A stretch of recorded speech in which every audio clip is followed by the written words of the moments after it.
En Algérie, Abdelaziz Bouteflika fait savoir qu'il renonce à briguer un 5e mandat.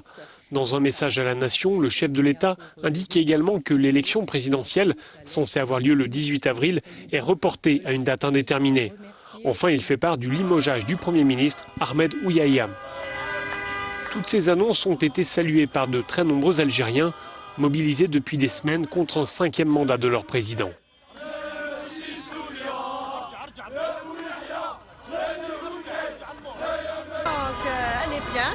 Tout ça va dans le bon sens, dit cette jeune femme. Mais ce qu'il faut, c'est un changement complet du gouvernement.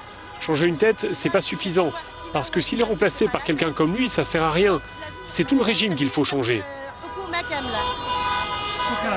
Changer tout le régime, ce n'est pas encore tout à fait à l'ordre du jour. D'abord, Abdelaziz Bouteflika fait savoir qu'il restera à son poste au-delà du 18 avril, et ce, jusqu'à ce que son successeur soit élu, à une date à ce jour inconnue. Ensuite, le choix du nouveau Premier ministre, Noureddine Bedoui. Il était jusque-là ministre de l'Intérieur. Pas sûr que ce choix soit de nature à apaiser la contestation. Presse algérienne, les réactions à l'annonce d'Abdelaziz Bouteflika qui renonce à briguer un 5e mandat et qui reporte l'élection présidentielle. El Moudjahid présente le message du président algérien comme une réponse franche et sans ambiguïté aux revendications des manifestants.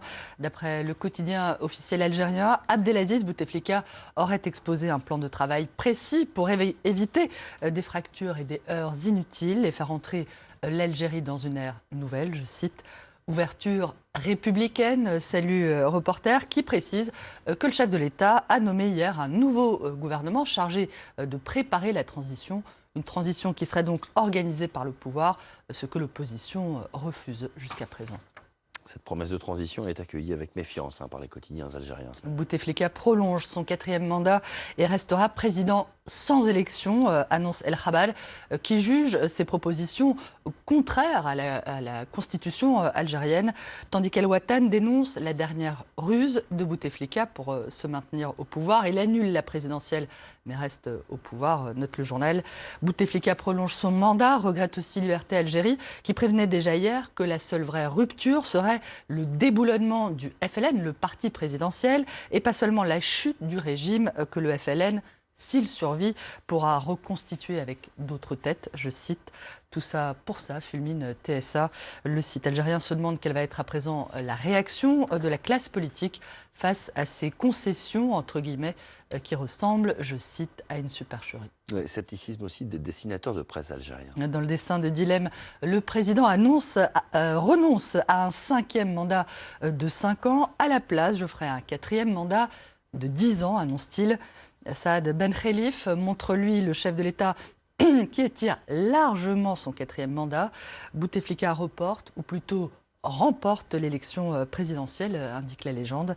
Comment les Algériens vont-ils réagir aux annonces d'Abdelaziz Bouteflika ? En s'adaptant à la ruse du système, d'après Aïnouch, qui a modifié du coup le slogan des manifestants. Ces derniers ne disent plus non au 5e mandat, mais non au prolongement du 4e mandat. Plus optimiste, le hic détourne le célèbre générique de fin de Warner Bros. Salut du roi Abdelaziz Bouteflika, that's all folks. C'est tout pour aujourd'hui les amis. Ce n'est pas encore gagné, mais ça sent la fin, commente le dessinateur algérien sur Twitter. Quelle réaction du côté de la presse arabe ? Les quotidiens de Tunisie, berceau des printemps arabes, suivent évidemment avec beaucoup d'attention ce qui se passe chez le voisin algérien, comme en témoigne la une d'As-Saba, avec ce dessin qui montre un père et son fils devant le fauteuil roulant du président algérien, Abdelaziz Bouteflika. Qu'est-ce que c'est ? Demande l'enfant. C'est le premier fauteuil 100% algérien, toute option, y compris la marche arrière, répond le père. Au Liban, l'Orient le Jour annonce que Bouteflika annule la présidentielle et prolonge de fait son mandat en citant un opposant algérien. C'est pire que si Abdelaziz Bouteflika avait gagné un 5e mandat en fraudant aux élections. Il s'offre carrément une prolongation de mandat sans passer par les urnes. En Arabie Saoudite, le régime ne fait aucun commentaire sur la crise algérienne, mais n'en pense pas moins. Pour le moment, en tout cas, Bouteflika fléchit face à la tempête et abandonne la course à la présidentielle, regrette Achar Kalaoussat. Et la presse française dans tout ça ? Et maintenant s'interroge le Parisien qui parle d'une première victoire pour le printemps algérien, qui plonge toutefois l'Algérie dans l'inconnu. La longue marche du pays vers la démocratie ne fait que commencer, prévient le journal. première victoire, espère aussi Libération, qui annonce que si Abdelaziz Bouteflika tient parole, c'est un autre printemps arabe qui se déroulera dans le plus grand pays du Maghreb. Mais le journal note aussi que le président reste donc au pouvoir et avec lui le système militaro-clientéliste qui gouverne l'Algérie depuis l'indépendance.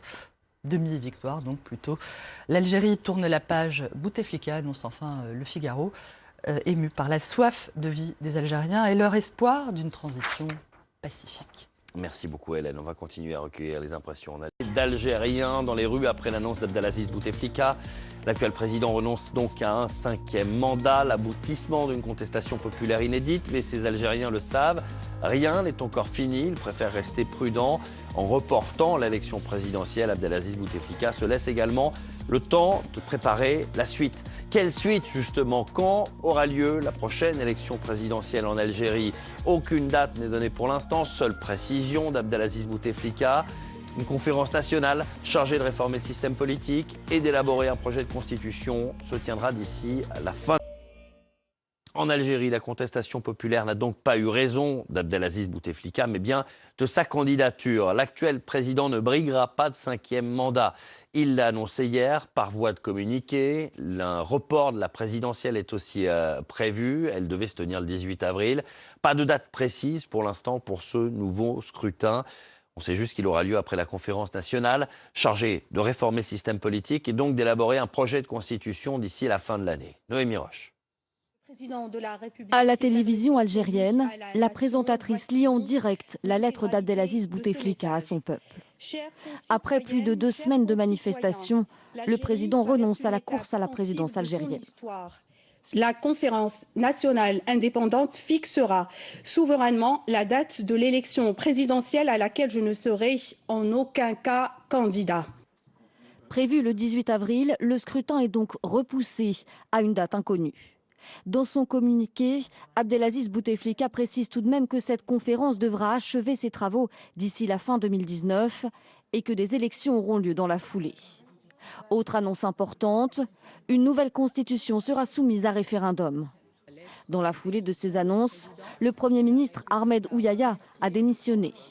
Il est remplacé par le ministre de l'Intérieur Nourdine Bedoui, qui sera épaulé par un vice-premier ministre, Ramtan Lamamra. Plus tard dans la soirée, le président a rencontré le chef d'état-major de l'armée algérienne, le général Gaed Salah. Il s'est aussi entretenu avec Lakhdar Brahimi, personnalité respectée en Algérie. Le diplomate se montre optimiste. La voix du peuple a été entendue. Les jeunes gens qui sont descendus dans la rue ont agi de manière responsable et ont donné une bonne image du pays. Nous devons transformer cette crise en un processus constructif. Inédite depuis 20 ans, cette mobilisation populaire semble avoir été entendue par le président algérien. Dans la rue, on attend désormais de voir si ces promesses vont se transformer en véritable changement. Voilà, un nouveau Premier ministre est donc nommé, Nourdine Bedoui, jusqu'ici ministre de l'Intérieur. Et pour l'épauler, un vice-premier ministre, c'est une première depuis 2012, Ramtan Lamamra. Il est diplomate et il était l'invité de nos confrères d'RFI ce matin. Et il assure notamment qu'il y aura bien des élections libres garanties par une commission électorale indépendante. Écoutez. Le président a annoncé un certain nombre d'orientations de nature stratégique. D'abord, c'est la conférence nationale indépendante, inclusive et indépendante, qui adoptera la Constitution. Elle également fixera souverainement la date de l'élection présidentielle. Et cette élection sera entièrement et exclusivement sous la responsabilité d'une commission électorale nationale indépendante. Il appartient maintenant aux femmes, aux hommes et surtout aux jeunes de ce pays de se hisser au niveau, au diapason de cette responsabilité historique. Nous n'avons pas droit à l'erreur. Je crois qu'ensemble, nous bâtirons cet avenir meilleur pour le peuple algérien. Voilà pour ces premières précisions. Alors, quelle réaction en Algérie ce matin? Qu'en pensent ceux qui ont manifesté ces derniers jours de ces annonces du président Bouteflika? On fait le point avec l'une de journalistes en Algérie qui répondait à Pauline Godard. La spontanéité des Algériens les a amenés tout de suite à sortir ce lundi soir dans la rue pour célébrer en quelque sorte ce premier pas. Ça a été effectivement l'annonce du renoncement d'Abdelaziz Bouteflika et puis aussi la démission d'Ahmed Yahya, le Premier ministre qui était jusque-là en poste. Alors, si nous avons pu assister à des premières scènes de joie qui ont duré jusque très tard dans la nuit, on a entendu des personnes klaxonner, on a vu des personnes danser, il y avait énormément de monde dans les rues d'Alger, la capitale où nous nous trouvons, mais aussi beaucoup de drapeaux algériens, beaucoup de personnes qui avaient pris le temps d'habiller leurs enfants de tenues traditionnelles pour venir célébrer, comme je vous le disais, en quelque sorte, ce premier pas. En revanche, ce matin, écoutez, Alger se réveille et avec les personnes avec qui nous avons pu parler, nous avons parlé il y a tout juste que quelques minutes avec un Algérien qui nous expliquait que ce n'était pas suffisant, que ça ne correspondait pas à toutes les demandes du peuple algérien. Pour eux, eh bien, il est important que tout le clan Bouteflika prenne de la distance avec la politique. Il est important qu'il y ait un renouveau, une classe politique qui puisse comprendre cette jeunesse, et c'est très important pour eux puisque plus de la moitié du pays ici en Algérie a moins de 30 ans. Ils demandent donc à ce que le changement intervienne et qu'il n'y ait pas seulement des changements de pion, pour reprendre leurs propos hier soir ou encore ce matin. Ils demandent donc à ce qu'ils aillent jusqu'au bout et certainement et aussi également à ce que le président Abdelaziz Bouteflika ne reste pas en poste jusqu'à la transition annoncée, car pour l'instant, si les élections, vous l'avez précisé un peu plus tôt, si les élections sont repoussées, nous n'avons pour le moment pas de date qui a été précisée. Un nouvel appel à manifester a été lancé pour vendredi, une manifestation qui sera un nouveau test pour la rue. Exactement, ce sera l'occasion de mesurer, ce sera un baromètre pour voir un petit peu la nouvelle demande de ce peuple algérien qui a maintenu sa mobilisation depuis bientôt 3 semaines. On l'a vu vendredi dernier, nous étions présents, ils étaient assez déterminés. Alors le slogan numéro 1, eh bien, c'était non à un 5e mandat du président Abdelaziz Bouteflika. Eh bien, très tard dans la nuit, nous avons vu apparaître de nouveaux slogans ici dans la capitale Alger. C'était non à un 4e mandat et demi du président Abdelaziz Bouteflika. Il est donc important pour eux de maintenir la mobilisation. Nous verrons donc vendredi prochain si elle sera tenue, si elle sera importante. Et vous l'avez dit, ce sera donc une mobilisation test. En tout cas, pour cette journée de mardi ici à Alger, on le sait, de nombreux étudiants qui ont été mis en quelques vacances forcées par le gouvernement et par le ministère de l'Éducation ont d'ores et déjà appelé à des manifestations, notamment dans le centre d'Alger. Voilà, les manifestations vont-elles se poursuivre? En tout cas, elles ont débuté il y a déjà plus de 2 semaines maintenant. Tout a commencé le 22 février. Quelques jours plus tôt, Abdelaziz Bouteflika avait annoncé son intention de briguer un 5e mandat. Le mandat de trop, donc, pour une partie de la population. On revient sur ces rassemblements à travers toute l'Algérie avec Axel Simon.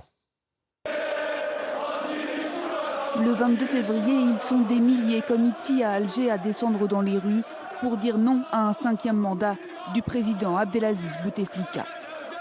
On ne veut pas d'un 5e mandat, il n'y a plus de président, nous n'avons qu'une photo, nous on dit non à un 5e mandat. L'élan ne s'essoufflera jamais en 3 semaines avec comme point d'orgue 3 vendredis consécutifs de manifestations. Les cortèges encadrés par la police sont toujours pacifiques et la plupart du temps bon enfant. Le président, lui, n'est plus sur le sol algérien, il subit des examens médicaux dans un hôpital en Suisse. Vendredi dernier, pour le 3e vendredi de manifestations consécutives, les rassemblements ont aussi été massifs. Et les Algériennes très présentes dans les rues en ce jour international pour les droits des femmes. Et ce dimanche 10 mars, encore à Alger, ils étaient une nouvelle fois plusieurs milliers dans les rues pour exprimer leur colère. On continuera à manifester parce qu'on est contre le 5e mandat de Bouteflika et contre la mafia qui nous gouverne. On veut les chasser. Il est temps de laisser des opportunités aux jeunes. Lundi, la présidence annonce qu'Abdelaziz Bouteflika est de retour en Algérie. De ce retour, on ne verra que 3 clichés, 3 photos d'un convoi de berline noire. Quelques heures après, elle annonce que le président Bouteflika renonce à briguer un 5e mandat et annonce le report sine die de la présidentielle prévue le 18 avril. Voilà pour la mobilisation des Algériens dans la rue. Pendant ce temps-là, la société civile s'organise aussi pour une transition. Je propose d'écouter Amel Boubaker, chercheuse à l'école des hautes études de sciences sociales et spécialiste du Maghreb. Il faut comprendre en fait ce qui s'est joué ces derniers jours sur le plan local pour comprendre pourquoi cette annonce, qui est plus en fait une annonce à la direction et à l'endroit des partenaires étrangers de l'Algérie qu'à l'endroit du peuple, puisque le pouvoir savait pertinemment que ce type d'annonce n'allait que renforcer les manifestations. Et vous verrez vendredi l'immensité des masses qui se mobiliseront. Donc il faut bien comprendre ce qui s'est passé sur le terrain, c'est-à-dire la mobilisation des Algériens en dehors du cadre transitionnel défini par le régime. Qu'est-ce qui se passe dans les universités, au niveau local, dans des villes très isolées de l'Algérie? Les gens sont en train de s'organiser. Ils sont en train d'organiser des élections des parlementaires locales. Ils sont en train d'organiser des comités de transition. Ils sont en train de ne plus reconnaître, par exemple, aux universités l'autorité des ministres, comme le ministre de l'Éducation. Donc il y a une auto-organisation qui se fait parallèlement à la pression des marches, et je pense que c'est ce à quoi il va falloir être attentif, puisque même les noms qui ont été proposés par ces auto-organisations locales par les Algériens pour diriger un conseil de transition sont des noms indépendants et n'ont rien à voir ni avec les partis d'opposition qui tentent de prendre le train en marche aujourd'hui, ni avec le personnel politique qui a été recyclé pour supposément diriger cette transition. Voilà, et du côté de la France, il y avait la réaction hier du ministre des Affaires étrangères, Jean-Yves Le Drian. Première réaction ce matin d'Emmanuel Macron qui salue à l'instant la décision du président Abdelaziz Bouteflika de ne pas briguer un 5e mandat. Emmanuel Macron qui appelle à une transition d'une durée raisonnable.